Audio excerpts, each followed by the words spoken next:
Hello mga kumbadis! Good morning, good morning! Magandang umaga sa ating lahat dahil 2 araw nang hindi umuulan, hindi mo ba? So ngayon magandang panahon, so meron tayong time para pumunta sa simbahan. So ako, magsisimba ako maya-maya pagkatapos kong magluto.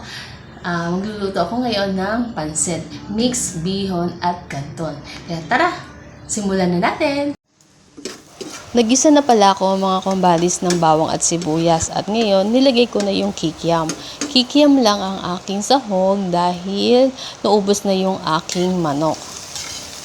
So pwede naman ng kikiam or squid ball or manok at atay ng manok. Nasa inyo yun mga kumbadis kung anong gusto nyo yung sahog. So kung ano lang ang meron ako sa ref, yun lang muna ang ating gagamitin. Ang gulay ko naman ay sayote, carrots at baggy beans. Siyempre wala tayong repolyo kasi hindi ako bumili ng repolyo dahil alam niyo na, mahal pa ngayon ang repolyo. So hahalu-haluin ko lang to mga kumbadis hanggang sa lumambot ng konti at tatakpan ko na siya. Ngayon naman, titimplahan ko na ang gulay. So lalagyan ko na siya ng toyo, ng oyster sauce, konting toyo lang mga kumbadis, at ng liquid seasoning. Itotodo na natin tong oyster sauce.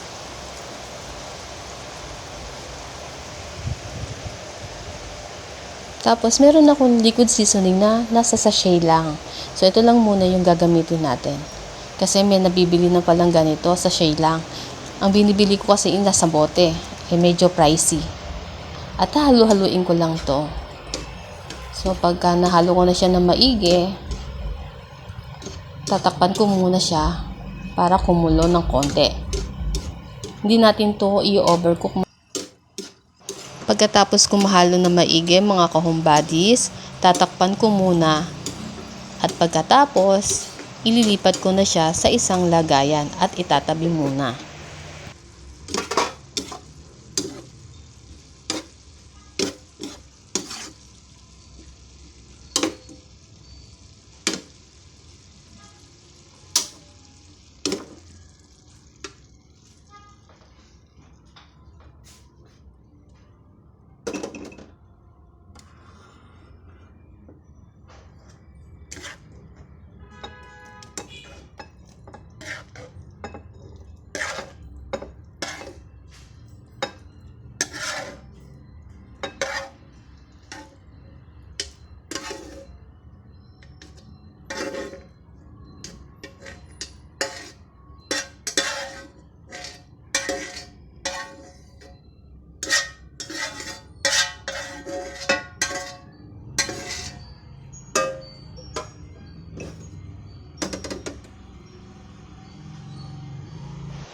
At pagkatapos, dito sa ating pinaggisahan ng gulay, lalagyan ko lang siya ng tubig, ng toyo,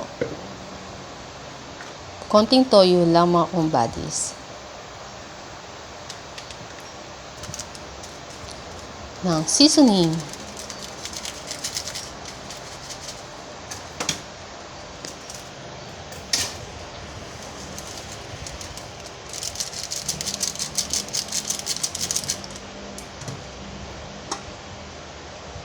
at after nun, tatakpan muna natin. Hintayin natin kumulo.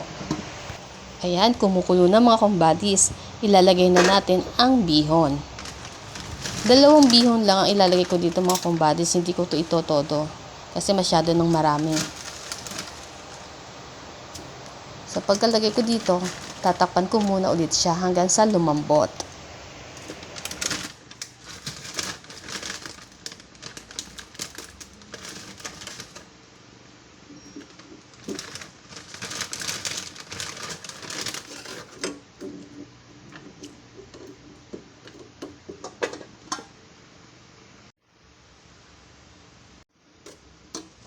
At kapag malambot na ang bihon, isusunod ko naman ang canton.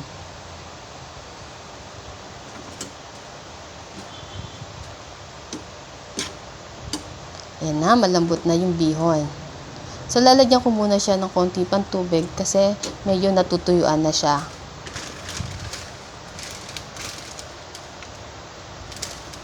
Hindi ko rin to itotodo lahat mga kumbadis ha. Kalahati lang ito ang ilalagay ko.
At ngayon, itry nating haluin ito.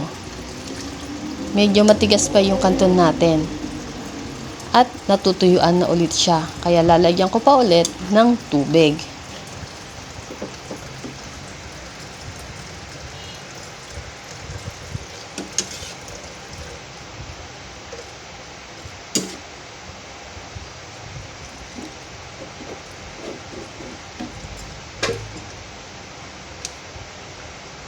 Dadagdagan ko na rin ng toyo dahil maputla na.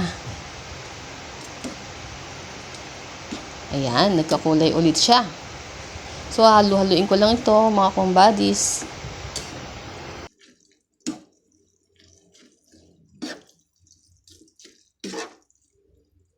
Maglalagay na rin pala ako ng liquid seasoning para medyo magkalasa din tong ating pansit.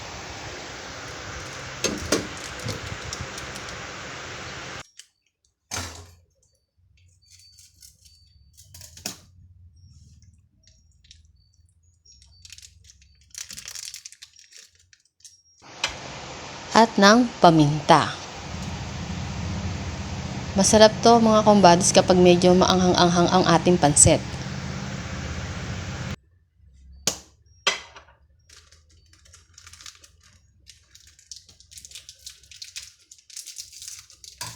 Nakalimutan ko pa, maglalagay nga rin pala ako ng Knorr cubes.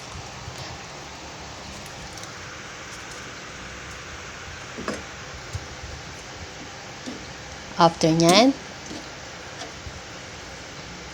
tatakpan muna natin siya.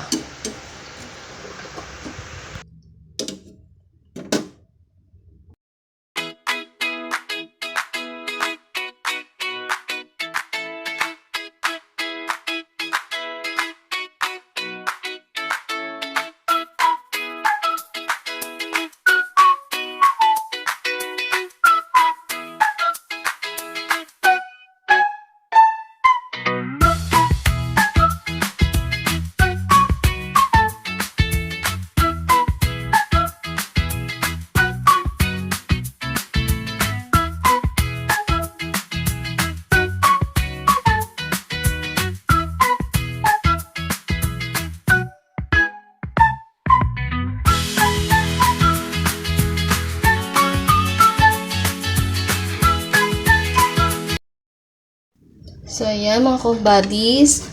Okay na itong ating pansit. So, titikman na natin kung okay na din yung lasa niya. Pag tama na yung lasa niya, isasama na natin yung mga gulay. Wait lang, tikman na natin.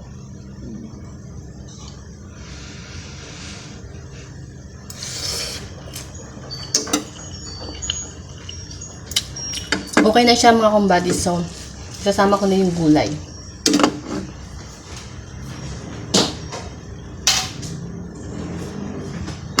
Yan. Ito ang ating gulay.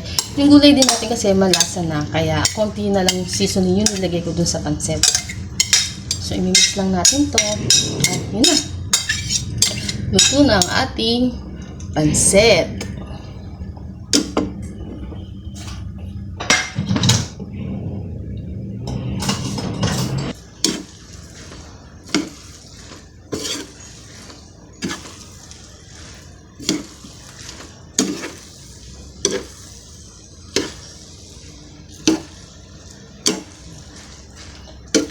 Patayin na rin natin yung apoy mga kumbadis kasi luto na naman na sila. Hahaluin lang natin para magsama-sama sila. Haluin lang natin para kumalat lang yung ating gulay.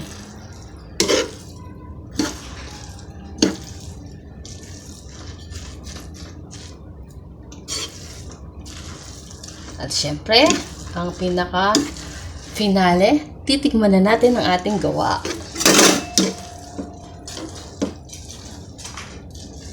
Okay, okay na to.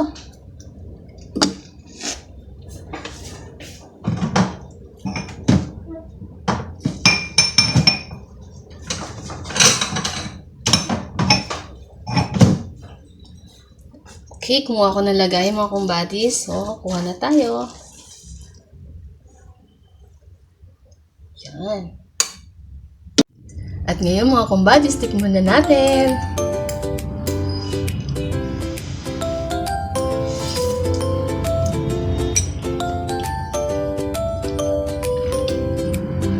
Sarap. Masarap talaga ang pancit din kapag mainit pa. Kapag kakainin mo siya ng mainit.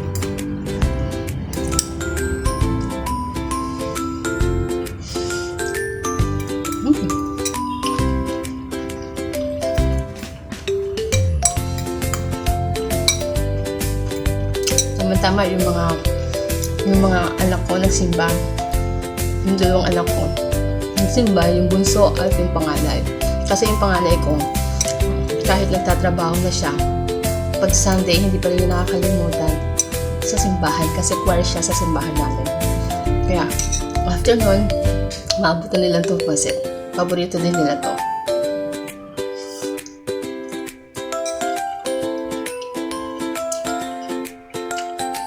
Kung sa inyo mga kumbadis, kahit anong lutuin natin, basta samahan natin ng pagmamahal, sasarap at sasarap.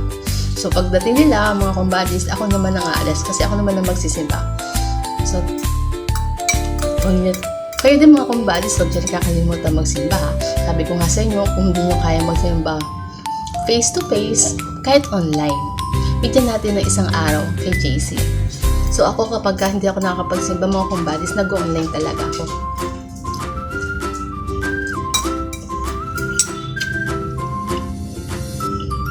Sarap.